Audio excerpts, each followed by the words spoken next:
Hey guys, you're listening to the English Made Simple show. This is episode number 271, number 271, número 271.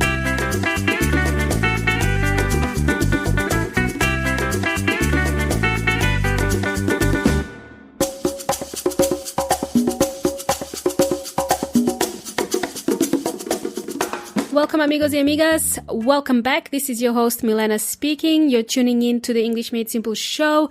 If you'd like to check me out, you can find me at englishmadesimple.net. This is where I live. This is my home. You're invited. While you're there, you can find a whole heap of episodes of the show as well as useful resources to help you accelerate your English language learning. Wow, that's a big word. Accelerate. It's going to help you speed up your English language learning. That's a big promise to you guys. Thank you for joining me in today's episode. Today, we'll continue with our short chats segment. Today's episode is not going to include my imaginary friend Anna. I know you really like Anna.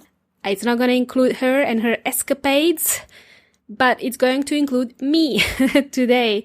Today is going to be me starring in my own short chat segment. Yes, I'll be using myself as an example in today's episode. It will still be a part of that short chat repertoire of episodes, and you'll still get a chance to practice a few phrases with me at the end of the show. So today we will talk about traveling, because I forgot how to travel. I recently visited Melbourne. Well, Melbourne, it's Melbourne, Australia. If you are not in Australia at the moment, you live overseas. I visited another city in Australia called Melbourne, and I live in Adelaide, which is 1 hour from Melbourne. Right, and I will explain that a bit more later on in today's episode. So I recently visited Melbourne, and I went twice to Melbourne in the span of 8 weeks. So I went twice without any travel for almost a year. Then I went twice to Melbourne. So if you're listening to this show in March of 2021, then you'll know that we are not able to travel around the world, overseas, internationally, because of COVID, because of coronavirus.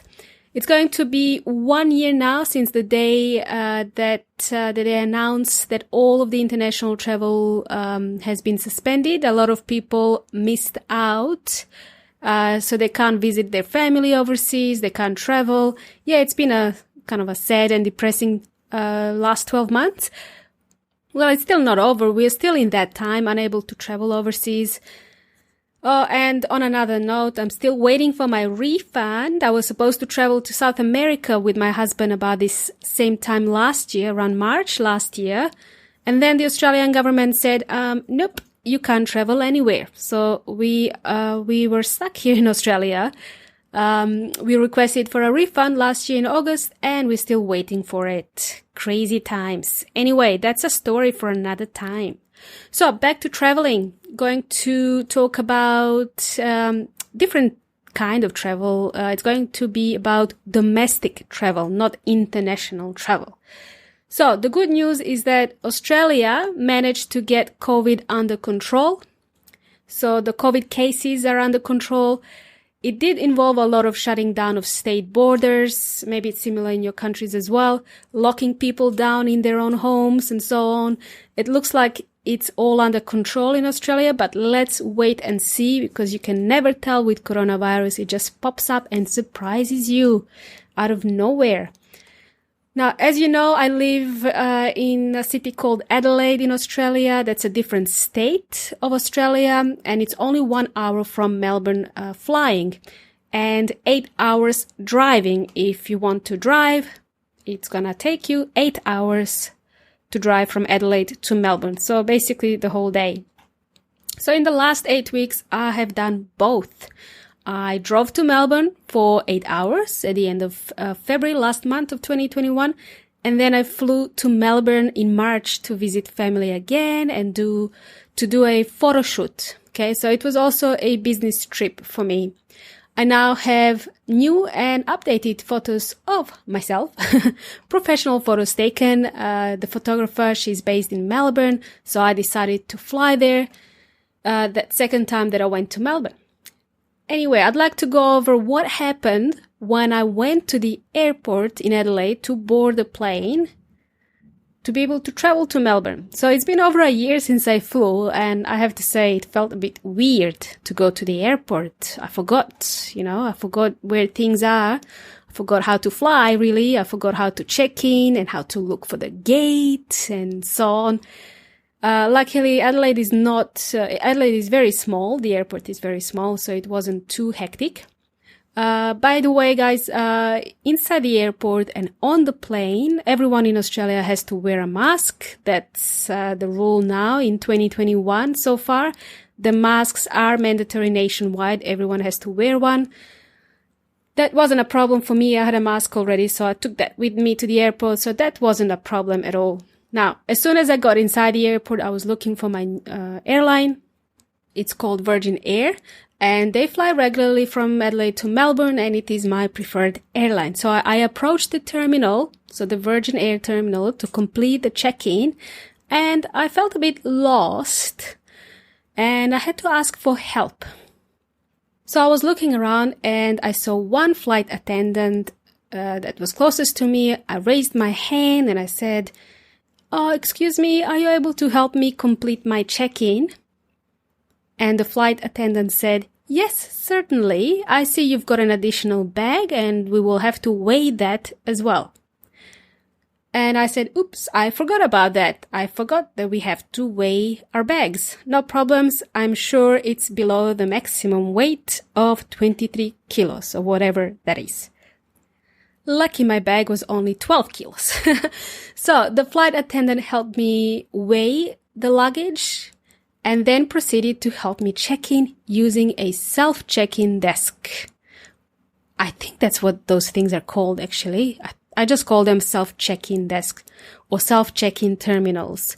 So she told me to scan my ticket. I had an electronic ticket, so I brought it up on my phone. It was in my email. It was delivered in an email, so I brought my phone. There was a barcode. I opened the email. There was a barcode, obviously, inside the ticket, so I scanned it. I followed the instructions on the screen. It asked me if I had any luggage with me, to which I said yes. Then the machine printed out my boarding pass and the boarding pass for the luggage as well. So this is where I started to get confused. I didn't know how to attach this boarding pass onto the luggage, onto the bag. So I had to ask for help again. I'm a bit clumsy like that. Anything that involves attaching or tying things around other things, I'm hopeless. So I go, "Excuse me, sorry to bother you again. Could you please show me how to attach this boarding pass onto the luggage?"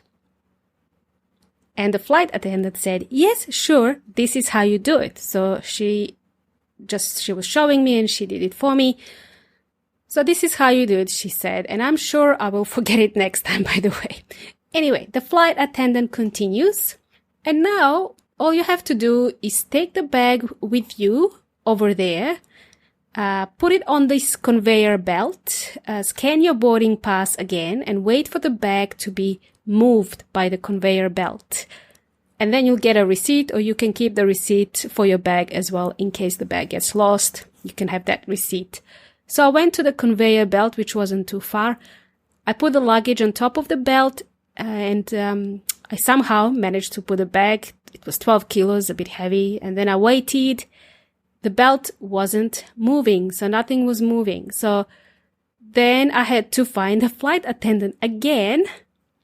I know, guys, this was a really simple task. I should be able to do it without any problems. But not me. Nah. I needed help again. So I go again. "Excuse me, I am terribly sorry. The machine is not working, or I'm doing something wrong. Am I doing something wrong here?" And the flight attendant said, "Oh, you got the sticker tied all wrong. It should go around the other handle. The machine can't scan the sticker if it's facing away from the scanner. The barcode needs to face the top. Like, it needs to be on the top of the bag so the scanner can pick it up." And I go, "Oops, I will change that now. Thank you." And there we go, amigos y amigas. That was my recent experience at the airport. I hope my experience helps you refresh your memory on traveling. You may be laughing at me now, but you'll see soon. As soon as we are allowed to travel again, you'll be coming back to re-listen to today's episode. You will thank me later. Now, it's your turn, guys. You'll get a chance to repeat a couple of phrases after me. So the first phrase I want you to repeat is, excuse me, are you able to help me complete my check-in? Are you able to help me complete my check-in? The phrase number 2 that I want you to repeat is a bit long, so it goes like this. Sorry to bother you again. Could you please show me how to attach the boarding pass onto the luggage? So there are 2 sentences here, so let's break it down. Let's first repeat the first part of the sentence, which was the apology. So it goes like this. Sorry to bother you again. And now repeat the following. Could you please show me how to attach the boarding pass onto the luggage? Could you please show me how to attach the boarding pass onto the luggage? It's a bit of a tongue twister, that one, but if you practice it out loud, you'll get it soon.